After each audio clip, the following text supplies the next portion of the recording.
I spent 16 years being invisible to my own family. I dropped out of college at 20 so my little sister could stay in school. I worked 3 jobs while she earned her MBA. I secretly paid nearly $100,000 for her education, and no one ever knew.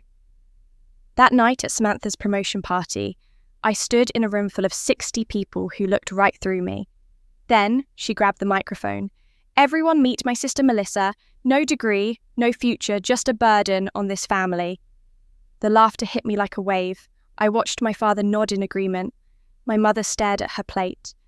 60 people and not one pair of eyes met mine with sympathy. My hands trembled around my champagne glass. My chest burned with 16 years of silence. But I didn't cry. I didn't scream. I raised my glass, smiled, and said 7 words that made the entire room go dead silent. What I said that night and what happened next destroyed everything my family thought they knew about me. Have you ever been invisible to the people who should love you most? My name is Melissa Vaughan. I am 36 years old, and I run a cybersecurity company called CyberShield Analytics.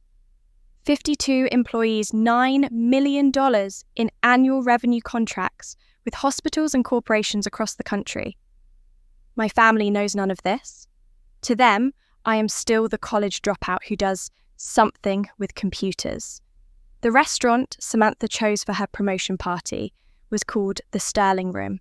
Crystal chandeliers hung from vaulted ceilings, white tablecloths draped over round tables like fresh snow. The kind of place where a glass of wine costs more than I used to make in a day, back when I was working 3 jobs to keep my sister in school. I arrived 15 minutes early wearing the nicest dress I owned. Navy blue, simple, elegant. I wanted to look presentable. I wanted foolishly to belong. When I walked through the entrance, my father was standing near the bar, talking with 2 men in expensive suits. I approached him with a small wave. He glanced at me, nodded once without breaking his conversation, and turned his back. That was my greeting. A nod. Less than a second of acknowledgement. I found a seat at a corner table far from the main family area. The place card had my name written in neat calligraphy, tucked between 2 guests I had never met. I later learned they were colleagues from Samantha's office, people who had no idea who I was. 20 minutes later, Samantha arrived. The transformation in my father was immediate. His face lit up. He crossed the room in 3 long strides and wrapped his arms around her, laughing, kissing her cheek. He turned to the crowd and announced, "Everyone, our brilliant daughter has arrived, the woman of the hour." Applause rippled through the room. Samantha smiled graciously, waving like a queen greeting her subjects. My mother rushed over to fix a strand of hair on Samantha's forehead, cooing about how beautiful she looked. I sat at my corner table watching, invisible. At some point, I noticed the centerpiece flowers on our table were crooked. Habit took over. I reached out to straighten them, wanting to help in some small way. "Leave it," my father's voice cut across the table. He had appeared beside me without warning. "Let someone more qualified handle this, Melissa." The words landed like a slap. Around me, guests shifted uncomfortably. 1 woman coughed. My father walked away without another glance. I kept my face still. I had practice. Later, when Samantha finally made her way to my table, I handed her the gift I had spent 2 weeks choosing. A silver bracelet, delicate and timeless, with both our birthdays engraved on the inside. A reminder that we were sisters, that we shared something. Samantha took the box, glanced at it, and said, "Thanks."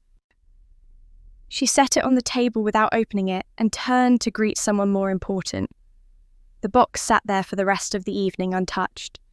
From across the room, I felt someone watching me. An elderly woman with silver hair and sharp, intelligent eyes. She was seated at my parents' table, clearly a guest of honor. But she was not looking at Samantha. She was looking at me. Our eyes met. She did not smile, but something in her expression shifted. Recognition, perhaps? Or understanding. She gave me a small nod, the kind that said, "I see you." It was the only moment of genuine human connection I experienced that night. I should have left then. I should have taken my untouched champagne and my unopened gift and walked out the door. But I stayed because some part of me still believed that family meant something, that if I just endured a little longer, things might change. Then the music stopped. I heard the sharp tap of a microphone being tested. Samantha stood at the front of the room, spotlight gleaming off her designer dress. She smiled at the crowd, then turned her gaze directly toward me. "Everyone," she said sweetly, "I want to introduce my sister." The spotlight found me before I could prepare myself. Samantha gestured toward my corner table, with a graceful wave of her hand, and suddenly every head in the room turned in my direction. I felt 60 pairs of eyes land on me like weights pressing against my chest. "Come on up here, Mel," Samantha called, her voice bright and cheerful. "Don't be shy." I did not want to move. Every instinct told me to stay seated, to shake my head to pretend I had not heard. But my legs carried me forward anyway, weaving between tables past guests who watched me with polite curiosity. I climbed the 3 steps to the small stage where my sister stood, and I took my place beside her, under the warm glow of the spotlight. Samantha wrapped an arm around my shoulder. To the crowd, it must have looked like sisterly affection, but I felt her fingers dig into my arm, just hard enough to remind me who was in control. "Everyone, this is my older sister, Melissa," Samantha announced, her smile wide and perfect. She does something with computers. I am never quite sure what exactly." She paused for effect, tilting her head as if trying to remember. No degree, no real career to speak of, but she tries her best. Every family has one, right? The laughter started near the front of the room and spread like a wave. I heard my father's deep chuckle rise above the rest. I saw my mother lower her eyes to her plate, her lips pressed into a thin line, saying nothing, doing nothing. I stood there with a smile frozen on my face. I had learned long ago how to hold that smile, how to keep my expression pleasant while something inside me crumbled. It was a skill I had perfected over 16 years. Smile through the dismissal. Smile through the jokes. Smile while your family teaches a room full of strangers that you are worth nothing. Samantha continued talking, but I stopped hearing her words. My ears filled with a strange, buzzing sound like static on an old radio. I scanned the room, searching for one face that might show sympathy, one pair of eyes that might say this is wrong. But everyone was laughing or nodding or looking away. 60 people and not a single one willing to acknowledge what was happening. For 16 years I had told myself that endurance was strength, that if I just kept giving, kept sacrificing, kept showing up, my family would eventually see my worth. But standing on that stage, bathed in light, while my sister used me as a punchline, I understood something I had been avoiding for a very long time. This was never going to change. They were never going to change. The applause that followed Samantha's speech sounded distant, muffled. I walked off the stage on legs that felt disconnected from my body. I made my way back toward my corner table, keeping my head high, my smile intact. No one stopped me. No one asked if I was all right. But then a hand touched my elbow, gentle, not grabbing. I turned to find the elderly woman with silver hair standing beside me. Eleanor Mitchell, the one who had watched me earlier with those sharp, knowing eyes. Up close, I could see the lines of her face, the quiet authority in her posture. She looked like someone who had seen a great deal of life and learned not to waste words. "That was unkind to she said simply. Her voice was low, meant only for me. What she did up there was unkind and wrong. I opened my mouth to make an excuse to defend my sister out of habit, but the words would not come. Eleanor reached into her small clutch purse and withdrew a business card. She pressed it into my palm. "Some families are blind to what matters most," she said. "They measure worth by degrees and titles and things that can be displayed on walls. They miss the things that actually matter." She held my gaze steady. "If you ever need someone who sees clearly, call me." Before I could respond, she gave my hand a brief squeeze and walked away, disappearing into the crowd of guests. I looked down at the card. Eleanor Mitchell, it read. Below her name was a phone number and nothing else.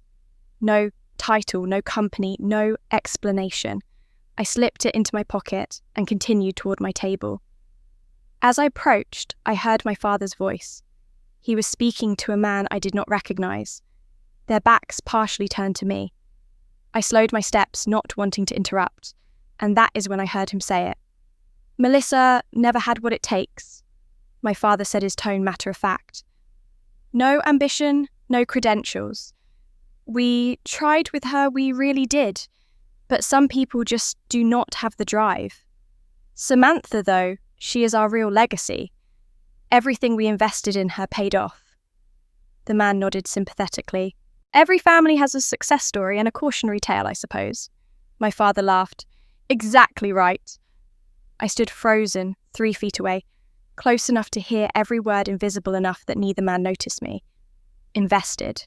That was the word he used. They had invested in Samantha. And I was the cautionary tale, the failed experiment, the child who did not yield returns. I thought about the tuition payments I had secretly made, the years of working double shifts, the $100,000 I had funneled to this family without ever asking for recognition. I thought about dropping out of college at 20 years old because someone had to sacrifice, and no one ever considered that should not automatically be me. I did not cry. I had used up my tears years ago. Instead, I felt something harder settle in my chest, something that felt almost like clarity. I sat down at my corner table and wrapped my fingers around my untouched glass of champagne. The bubbles had long gone flat. Then I sensed movement beside me. A shadow fell across the table. I looked up to find Samantha standing there, her smile sharp and her eyes cold. She pulled out the chair across from me and sat down, leaning forward like she had a secret to share. "So," she said softly, "I heard your cute little company is bidding on the Metropolitan Hospital project." My heart stopped.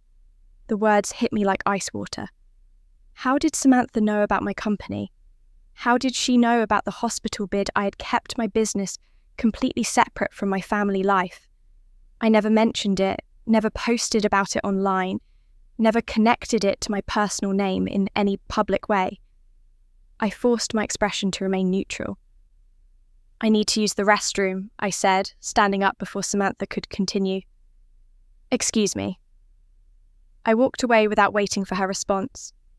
My legs carried me through the crowded restaurant, past the bar, down a hallway lined with framed photographs. I pushed open the door to the ladies' room and stepped inside. Empty, thank God. I gripped the edge of the marble sink and stared at my reflection in the mirror. My face looked calm, composed. The mask I had worn for 16 years was still firmly in place. But behind my eyes, I could see the storm building. 16 years. That was how long I had been carrying this weight. I remembered the day it all started like it was yesterday. I was 20 years old, halfway through my second year of college, studying information technology. I loved my classes. I was good at them. For the first time in my life, I had found something that felt like it belonged to me. Then, my father called. He had lost his job. The company he worked for had downsized, and after 23 years of service, they let him go with 2 weeks of severance pay. My mother did not work. Samantha was 16, still in high school, with dreams of going to a prestigious university. And I was the oldest, the one who was supposed to understand, the one who was supposed to sacrifice. My father did not ask me if I was willing to leave school. He simply told me the situation and waited for me to offer. "Someone has to make adjustments," he said over the phone. "Samantha is only 16. She needs her chance. You are already an adult." I packed my bags and left my dormitory that same week. I moved back home, got a job at a grocery store, and watched my future disappear in the rearview mirror. No one thanked me. No one acknowledged what I had given up. It was simply expected. Over the next few years, I worked harder than I had ever worked in my life. I took jobs at 3 different places, sometimes working 18 hours a day. During whatever free time I had, I taught myself to code. I watched free tutorials online. I read books from the public library. I practiced until my eyes burned and my fingers ached. When Samantha graduated high school and got accepted into a good university, my parents did not have enough money for her tuition. I was 24 by then, earning decent money from freelance programming work. I transferred funds to my parents and told them it was a scholarship fund I had applied for on Samantha's behalf. They believed me without question. Why would they doubt it? They never paid attention to what I did anyway. Over the next 6 years, I sent nearly $100,000 to help cover Samantha's undergraduate degree, and then her MBA. I called it a work bonus, an unexpected windfall, a special grant. My parents accepted the money gratefully and poured every dollar into their golden child. Samantha graduated with honors, landed a prestigious job, and climbed the corporate ladder while I watched from the shadows. Not once did anyone thank me, because not once did anyone know. Then 6 months ago, I discovered something that shook me to my core. I was organising old financial records for my company's annual audit. My accountant needed documentation of any outstanding debts or liabilities connected to my name. I pulled old files from storage papers I had not looked at in over a decade. That is when I found it. A loan agreement dated 16 years ago.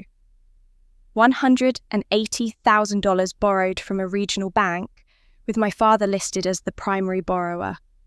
And there, on the co-signer line, was my name, my signature, my social security number. Except I had never signed that document. I was 20 years old at the time, fresh out of college, with nothing to my name. I had never agreed to co-sign any loan. I had never even seen this paperwork before. My father had forged my signature. He had used my identity to secure a loan without my knowledge or permission. For 16 years, I had been legally responsible for a debt I knew nothing about. If he had defaulted, the bank would have come after me. My credit, my future, everything I built could have been destroyed by a piece of paper I never signed. I hired a lawyer quietly. We have been working to untangle this mess for the past 6 months. I have not confronted my father. I have not told anyone. I have simply been gathering evidence, protecting myself, preparing for the day when I might need to use it. I splashed cold water on my face and looked at my reflection again. The woman staring back at me had built an empire from nothing.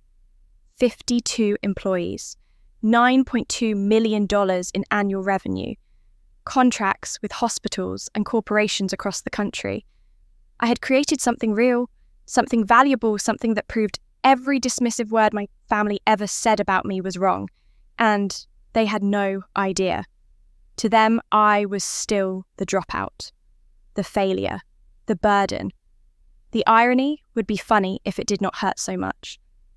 I dried my face with a paper towel, straightened my dress, and walked back out into the restaurant. I would not let Samantha see me shaken. I would not give her that satisfaction. But when I returned to my table, Samantha was still there, waiting. She looked up at me with that same sharp smile, and I knew she had more to say. As I was saying, she continued as if I had never left. I heard your cute little company is bidding on the Metropolitan Hospital project. That is adorable, really.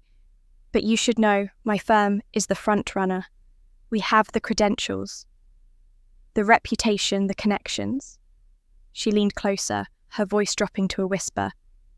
Do not embarrass yourself, sis. You are out of your league. I stared at my sister, keeping my expression carefully blank. Out of my league. The words echoed in my head, but I pushed them aside. Something else was bothering me, something more important.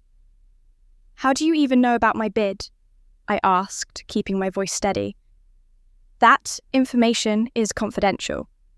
Samantha waved her hand dismissively. Oh, please, Melissa. This industry is smaller than you think. People talk. She tilted her head, that smug smile still playing on her lips. Your proposal about the 3-tier encryption system. Interesting approach, I have to admit. Very creative for someone without formal training. My stomach dropped. The 3-tier encryption system. That was my proprietary design. I had spent 8 months developing that framework.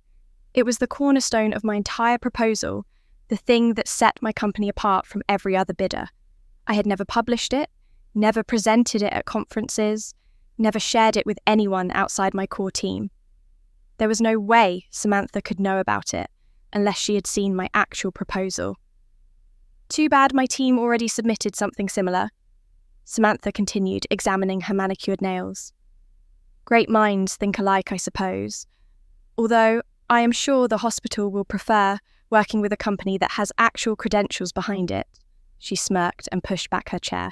Anyway, I should get back to my guests. Try to enjoy the rest of the party, sis. She walked away, leaving me alone at the corner table with my flat champagne and my racing thoughts. Similar. She said her team submitted something similar. That was not coincidence. That was theft. I closed my eyes and forced myself to think clearly. When could Samantha have seen my proposal? I never discussed work with my family. I never left sensitive documents lying around. My office had security protocols. My computer required multiple passwords to access. Then, I remembered. 3 weeks ago, Samantha had called me out of the blue. She wanted to visit my apartment, she said, just to catch up sister to sister. I had been surprised, but pleased. It was so rare for anyone in my family to seek me out. I made coffee, set out cookies, tried to create a warm atmosphere for this unexpected olive branch. About 20 minutes into her visit, Samantha's phone rang. She excused herself to take a work call, stepping out onto my small balcony. I went to the kitchen to refill our cups. I was gone maybe 10 minutes. My laptop had been open on the coffee table. I had been reviewing the hospital proposal that morning before she arrived. The file was right there on my desktop, clearly labelled. I never thought to close it because I never imagined my own sister would betray me like this. Samantha did not need to hack anything. She did not need technical skills or special software. She simply photographed my screen while I was in the other room, captured my entire proposal with her phone camera, and walked out of my apartment with a smile and a hug. I felt sick. For a moment, I thought I might actually vomit right there at the table, but then the nausea passed, replaced by something colder, harder. I pulled out my phone and opened my cloud storage app. Every file my company created was automatically backed up with timestamps showing exactly when it was created and when it was last modified. My proposal was dated 5 weeks ago.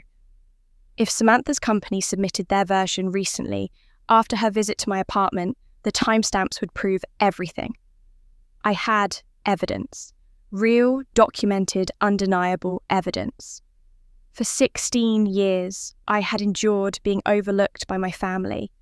I had accepted being the invisible daughter, the forgotten sister, the one who sacrificed everything and received nothing in return.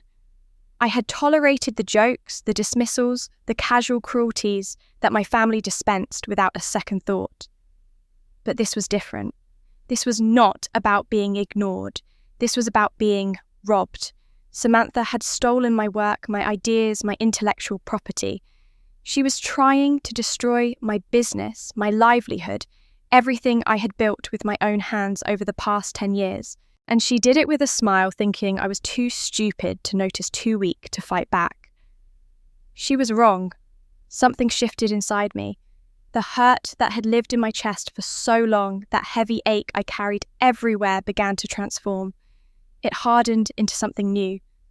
Not anger exactly, though there was anger in it. Not hatred, though I could feel that waiting in the wings. What I felt most strongly was resolve. Cold, clear, absolute resolve. I was done being the victim. I was done being invisible. I was done letting my family treat me like nothing while I quietly bled for them in the shadows. I stood up from my table. I picked up my glass of flat champagne and walked across the restaurant toward where Samantha stood, surrounded by admirers. She was laughing at something, her head thrown back, her diamond earrings catching the light. She saw me approaching and her smile flickered just for a moment. Something in my expression must have been different than usual, something she did not recognize. I stopped directly in front of her.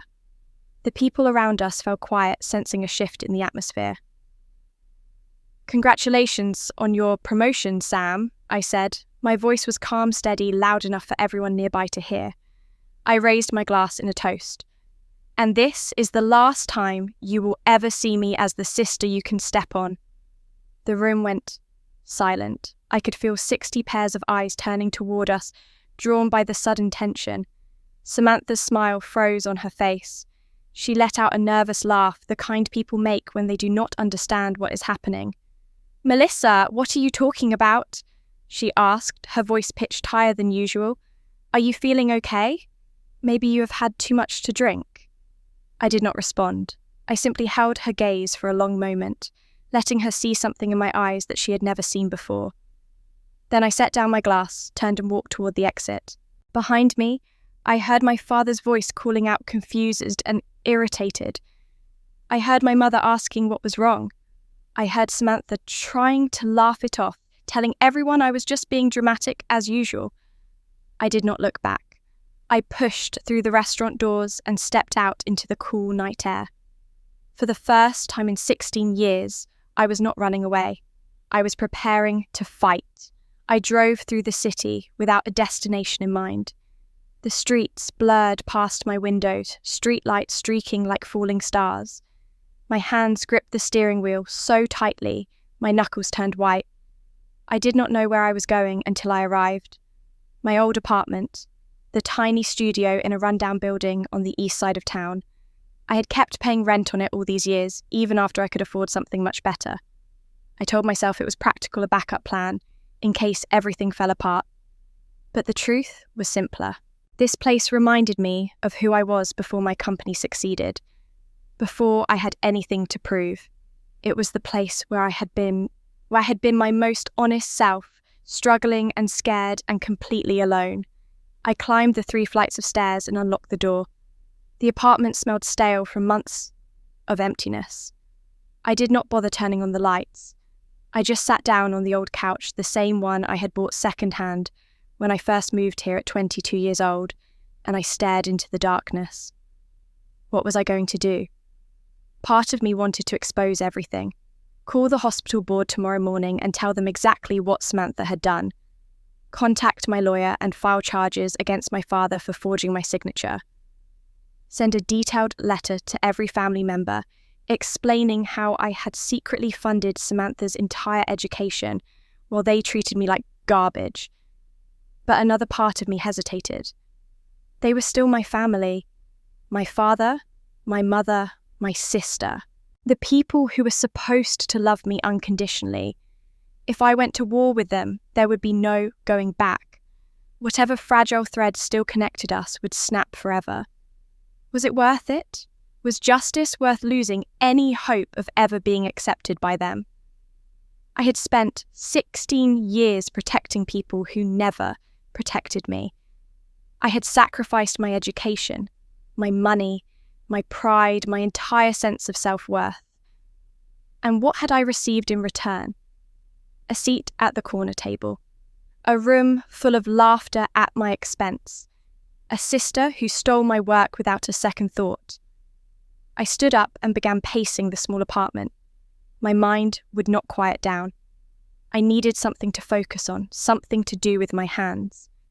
I walked to the closet where I kept old boxes of documents and memories from my earlier years. If I was going to make decisions about my future, maybe I needed to revisit my past. I pulled out box after box, flipping through old tax returns, lease agreements, photographs from jobs I barely remembered. Near the bottom of the closet, I found a box I did not recognize. It was smaller than the others, sealed with packing tape that had yellowed with age. I carried it to the kitchen counter and cut it open.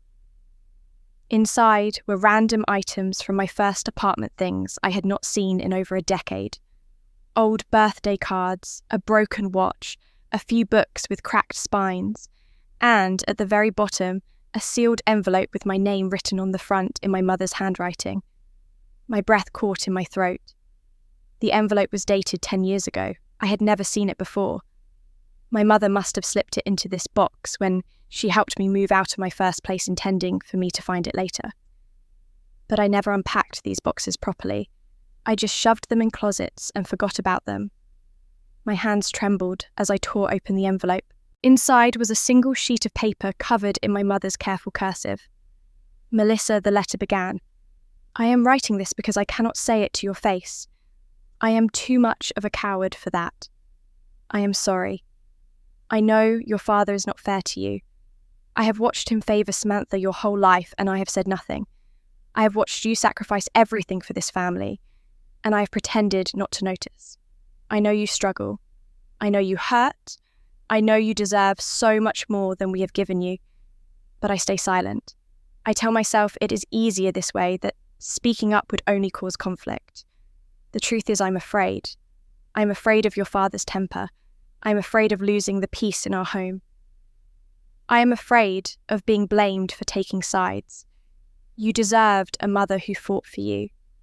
You deserved someone who stood up and said, "This is wrong. We need to treat our daughters equally." I failed you, Melissa. I failed you every single day, and I am so deeply sorry. I do not expect you to forgive me. I do not deserve forgiveness. But I want you to know that I see you. I have always seen you. And I am proud of the woman you have become, even though I have no right to claim any credit for it. I love you.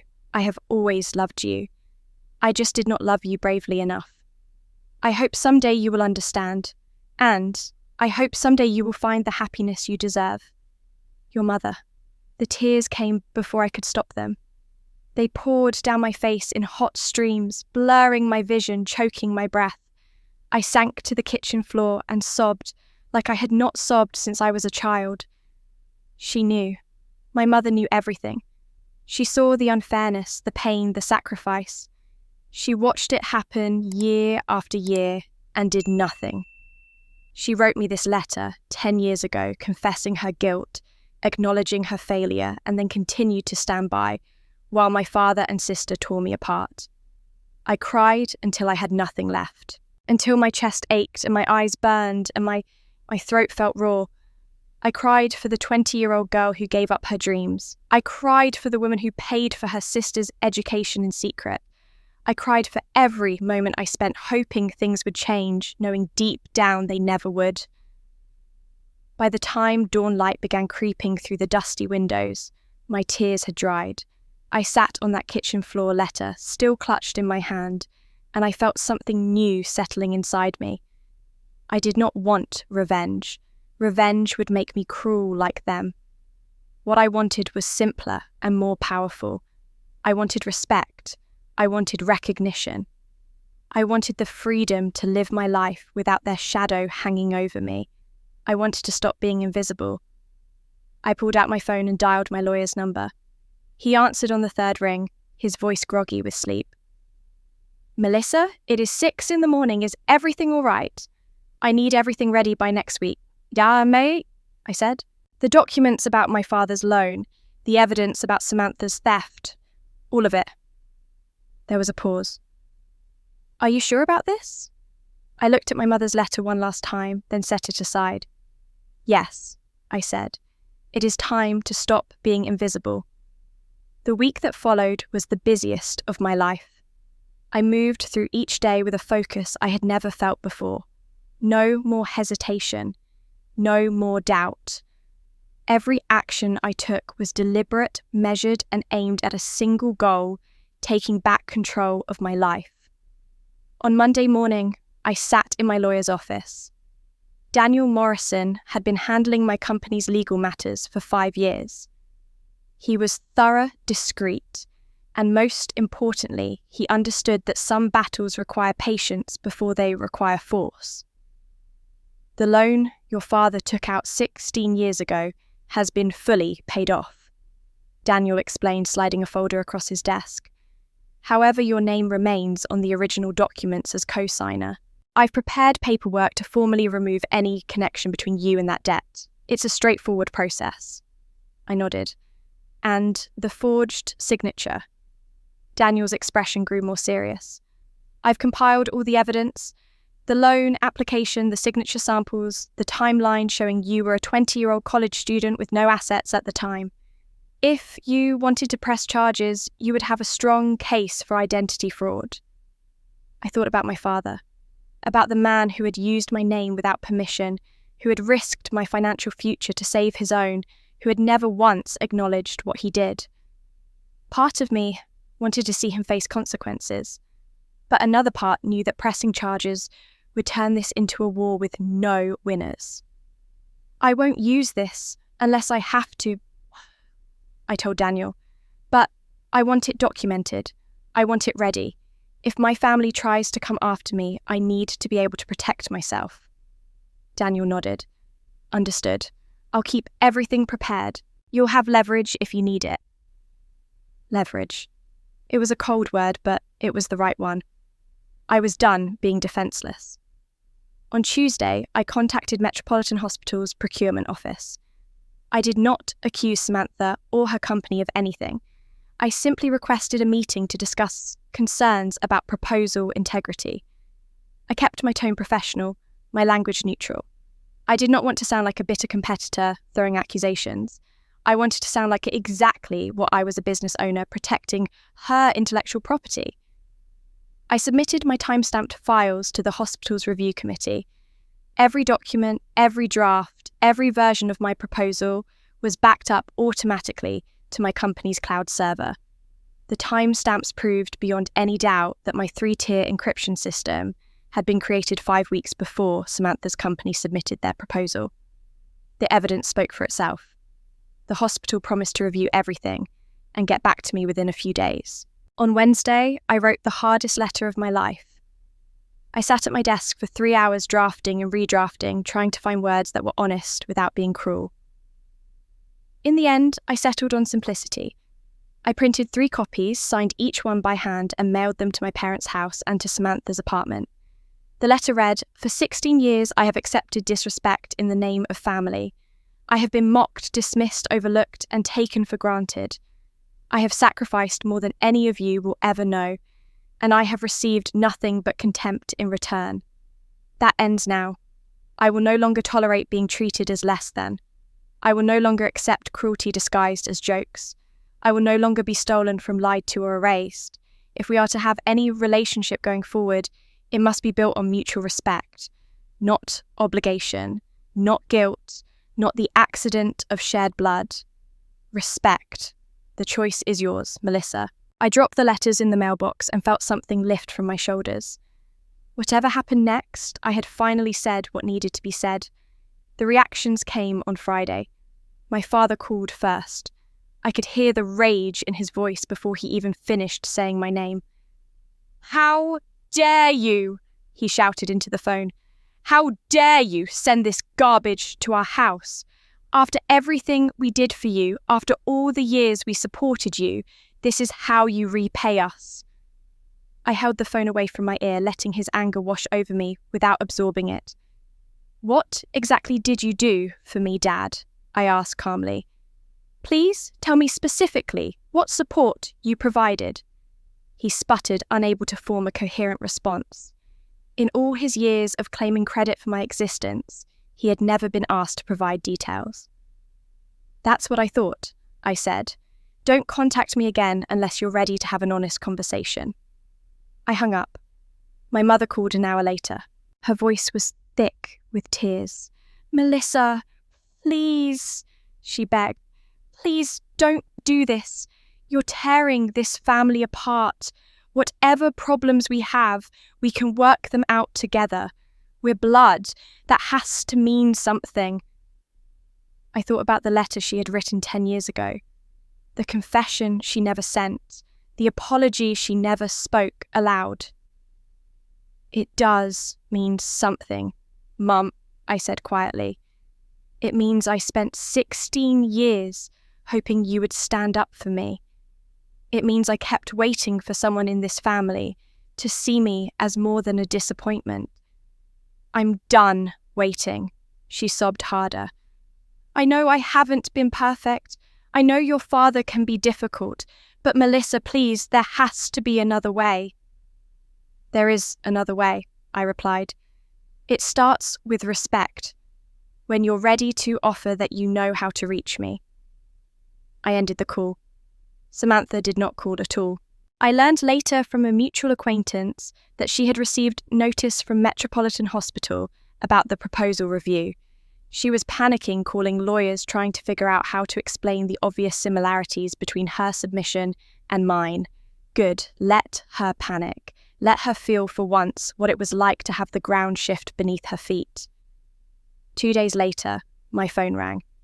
The caller ID showed Metropolitan Hospital. "Ms. Vaughan," the voice on the other end said, "this is David Chen from the procurement office. We've completed our preliminary review of the materials you submitted." My heart pounded. "And there are some serious discrepancies between your proposal and the one submitted by MedTech Consulting, discrepancies that raise significant concerns about intellectual property and proposal integrity." I gripped the phone tighter. "We'd like to arrange a meeting with representatives from both companies," he continued. "We have questions that need to be addressed before we can move forward with our decision. Can you be available next Tuesday?" I took a deep breath. "Yes," I said. "I'll be there." The 3 days leading up to the hospital meeting were the longest of my life. I tried to focus on work, on preparing my presentation, on gathering every piece of documentation that proved my case. But the storm I had set in motion was just beginning to show its full force. I learned what was happening on Samantha's side through fragments. A former colleague of hers reached out to me anonymously, wanting me to watch my back. According to this source, Samantha had been called into an emergency meeting with her company's leadership. The hospital had shared enough of their concerns to make MedTech Consulting's executives very nervous. Words like fraud investigation and intellectual property theft were being thrown around. Samantha's career, the one built entirely on my parents' investment, and my secret financial support, was teetering on the edge of collapse.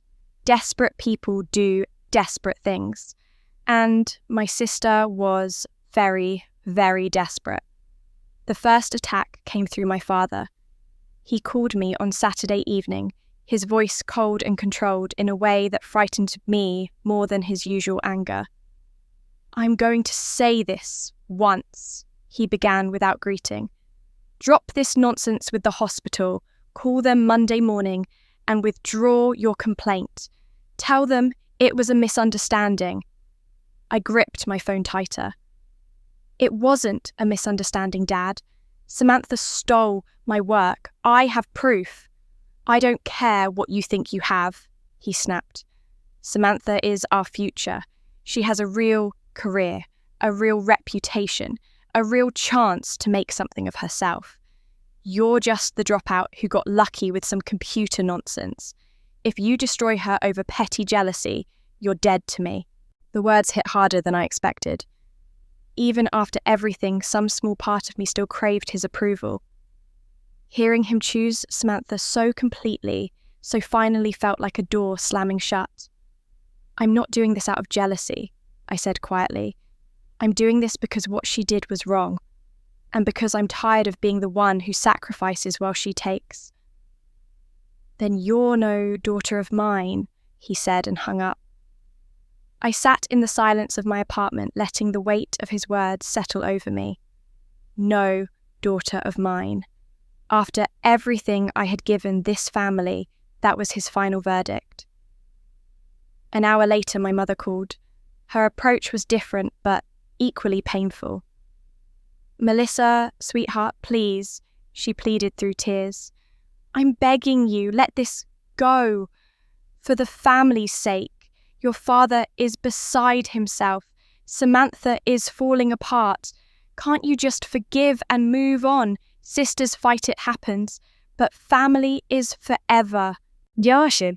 I thought about the letter she had written 10 years ago. The guilt she had carried in silence. The mother who saw everything and did nothing. "Mum, she stole from me," I said. "She came into my home, photographed my work, and submitted it as her own.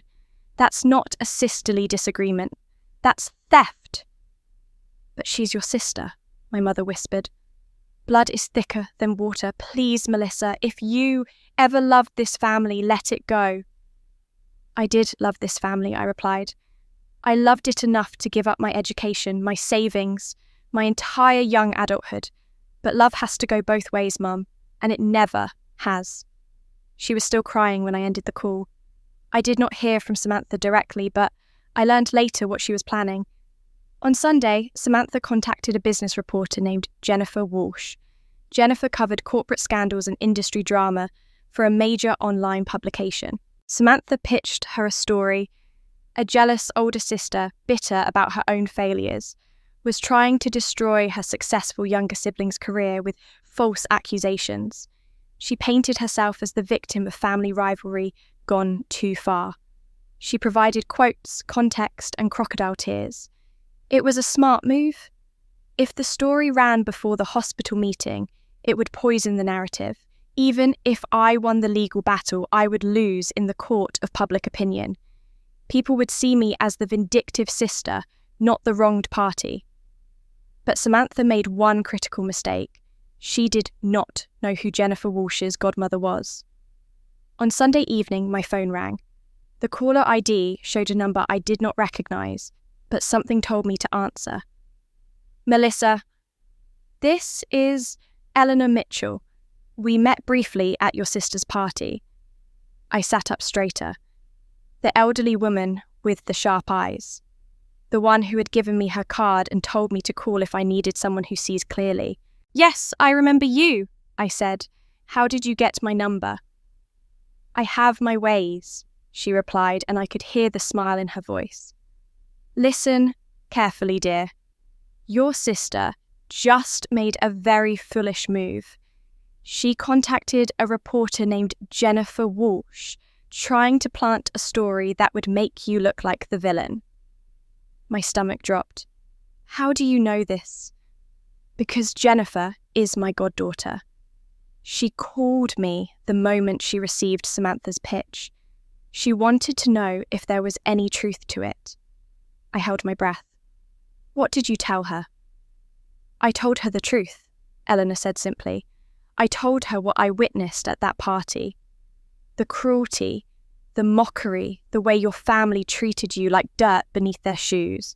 I told her that any story painting you as the aggressor would be a lie, and that if she published it, she would regret it. I felt tears prick my eyes.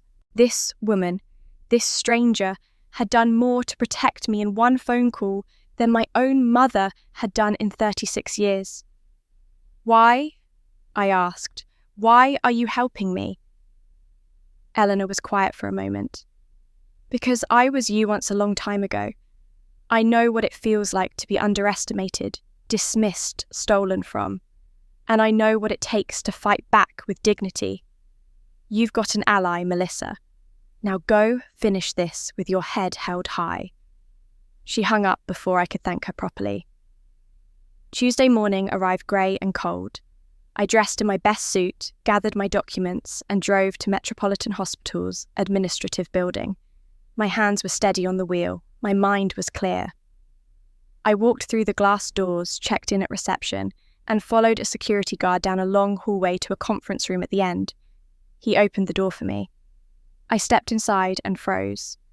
Seated at the far end of the table were 3 hospital executives in dark suits, but across from them, already waiting, were Samantha, my father, and my mother.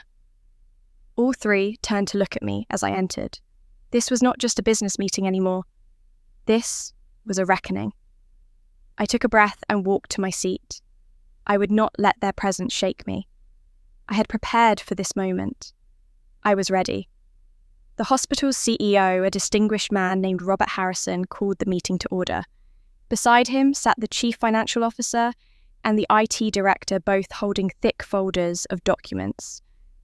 The atmosphere was tense, formal, heavy with unspoken accusations. "Thank you all for coming," Mr. Harrison began.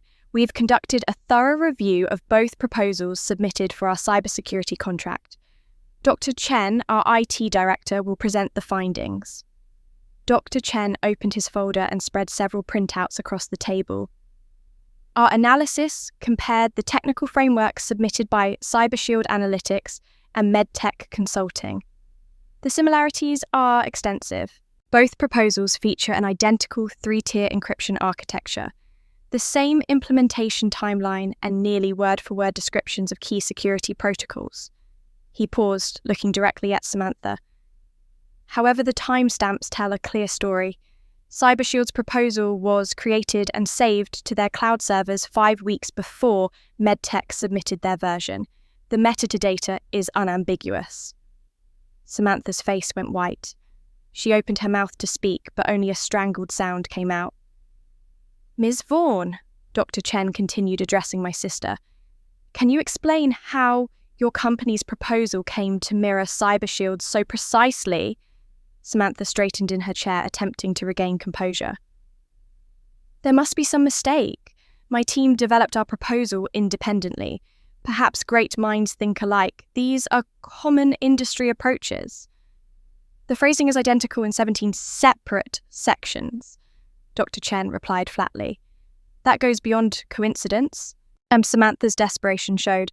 "I delegate to my team. If someone on my staff made an error in judgment, I was not aware. I cannot be held responsible for every detail." The executives exchanged glances.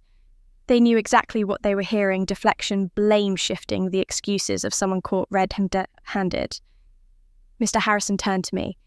"Ms. Vaughan, we were frankly surprised when we researched your background. You're the founder and CEO of CyberShield Analytics, a company with over 50 employees and nearly $10 million in annual revenue. Yet you have no college degree. Can you help us understand your journey?" I felt my family's eyes on me, my father's confusion, my mother's tears already forming, Samantha's disbelief. "I left college at 20 years old," I said, keeping my voice steady. "My father lost his job and someone needed to support the family. I was the oldest, so I dropped out. I worked 3 jobs while teaching myself to code. I built my first programs on a second-hand laptop in a studio apartment that cost $400 a month." I paused, letting the words settle. "I do not have a degree, but I have integrity. I have results, and I have never stolen anyone's work to get where I am." The room was silent. I glanced at my father. His face had gone pale, his usual arrogance stripped away. My mother was crying quietly, her hand pressed to her mouth.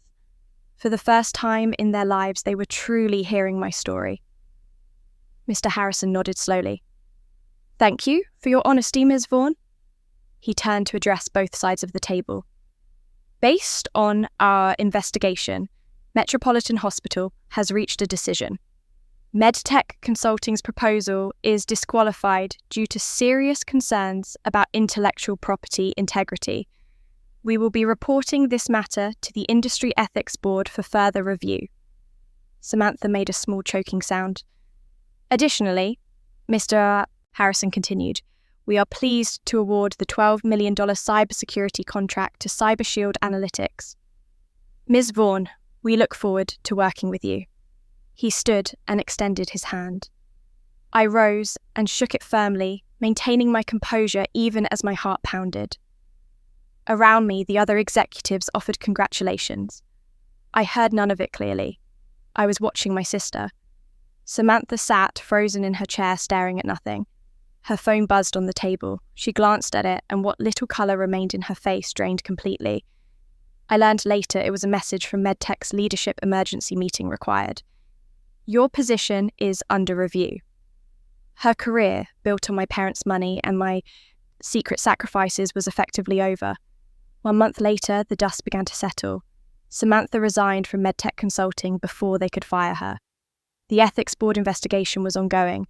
She had not contacted me, and I did not expect her to. Some bridges, once burned, cannot be rebuilt. My father had not apologised. I doubted he ever would. But something had shifted. When my mother mentioned my company in his presence, he no longer scoffed or changed the subject. He simply stayed quiet. It was not acceptance, not really, but it was the absence of contempt. For him, that was progress. Perhaps all the progress he was capable of. My mother came to visit my office 3 weeks after the hospital meeting. She stood in the lobby looking around at the sleek furniture, the busy employees, the wall displaying our company logo. Her eyes were wide with something I had never seen directed at me before, pride. We sat in my office with the door closed. She was quiet for a long moment before speaking. "I found my letter," she said softly. "The one I wrote you 10 years ago but never sent. You kept it." I nodded. "I found it the night of Samantha's party, after everything that happened." Tears slid down her cheeks. "I am so sorry, Melissa, for all of it, for staying silent, for letting your father treat you the way he did, for never being the mother you deserved." I looked at this woman who had watched me suffer for 16 years and said nothing. Part of me wanted to rage at her, but a larger part was simply tired. "I did not need your apology then, Mom," I said quietly. "I need you to be different now. I need you to actually show up. Not with words, with actions." She reached across the desk and took my hand. "I will try," she whispered. "I promise I will try." I signed the hospital contract the following week. $12 million. The largest deal in my company's history. I stood in my corner office looking out at the city skyline and felt something I'd not felt in a very long time: peace. For 16 years, I believed I was invisible. I thought if I just sacrificed more, loved harder, gave everything, someday they would finally see me. I was wrong. They did not need to see me. I needed to see myself. I am Melissa Vaughn. I built my life with my own hands, and I will never be invisible again. Melissa's story reminds us of a truth that many women know too well. Sometimes the people who should love us the most are the ones who see us the least. She spent 16 years giving everything to a family that measured her worth by a piece of paper she never had the chance to earn. She paid for her sister's education in secret. She endured mockery and dismissal at every family gathering. She watched her parents pour their pride into one daughter while treating the other like she did not exist. But Melissa did not let their blindness define her. She built an empire from nothing. She proved that degrees do not determine destiny. And when her sister tried to steal what she had created, Melissa did not crumble. She stood up, spoke her truth, and walked away with her dignity intact. Her story is not about revenge. It is about something far more powerful: the moment when you finally decide that you are worth fighting for. The moment when you stop waiting for others to see your value and start seeing it yourself. If Melissa's journey touched your heart, I would love to hear from you. Have you ever felt invisible to the people who are supposed to love you? Have you ever sacrificed everything for someone who never said thank you? Share your story in the comments below. Your words might be exactly what another listener needs to hear today. And if this is your first time here, consider subscribing to our channel. We share stories like Melissa's every week. Stories of strength, resilience, and the quiet courage it takes to reclaim your life. Hit that subscribe button so you never miss another episode. Thank you for listening, and remember, you are not invisible. You never were.